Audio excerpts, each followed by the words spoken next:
From the back you can see what I'm working on. This shaft is where the tire rides. This shaft over here, if you can see it, is where the torque drive and the clutch bell ride. This does have some little tabbies on it that I can knock it loose, break it loose, so I'm going to go ahead and hit a couple of them and see if I can break it loose. That was pretty simple. So let's pull it out. Alright, there's that. And this here is one of the parts we're going to replace, and I'll get with that in a moment. The other thing I need to do is still get this one out right here. Now this one here comes all the way over to this side over here. I hope you can see where I'm pointing. This side over here, and these are all connected. So what I'm going to do is tap this just so it pushes the bearing out, but I'm not going to pull it all the way through because I don't want the nut to destroy the seal in there. So just a couple little taps,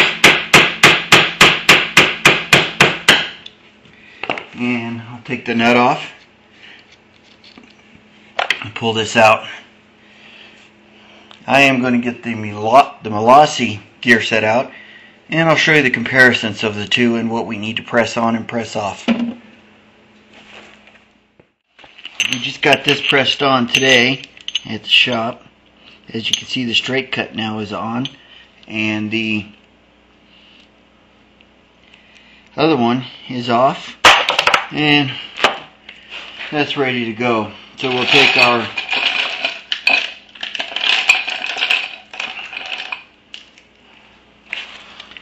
other piece of the Malossi here,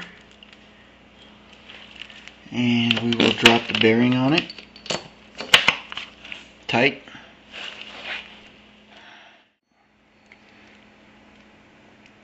Grease up here on this sill that we're going to be pushing this through, and we're going to warm it a little bit.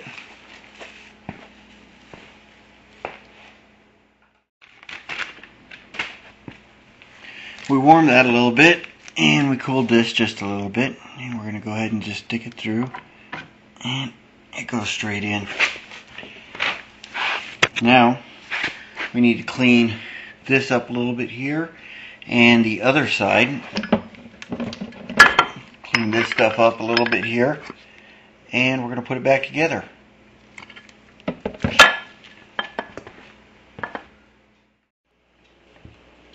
Next is just go in reverse. So I'm going to install all these, I'm going to install the plug, and then I'm going to put some gear oil in it. All that's left to do is squirt a bunch of gear oil in it, let it run out to know that it's full to the top. And it's leaking on the lid, but I'll fill it up, let the extra run out. Looks like it's already full. Maybe a little too full, but after that runs out, I'll put the plug in. I'm going to go over real quick what I've done in the back side of the scooter, and this here is a Malossi torque drive. I've been using that. I needed to have it milled down, and I milled that down, and then after I had that milled down, I needed to get this portion right here milled down because it was still higher than this up here, and so that didn't allow it to move all the way up like it's supposed to. So I'm going to put this back down. Clutch springs, red clutch springs, raises the RPM of the scooter quite a bit at acceleration. So if you wanted to jump off the line a little bit better, you can put some red clutch springs in. We have in all of our scooters. Now I do something unique since we're up here in Colorado and we have a whole lot of hills. To allow it to shift better, I've put ball bearings in there, and I believe these are 1/8 inch ball bearings, and I put enough to fill the whole bottom there.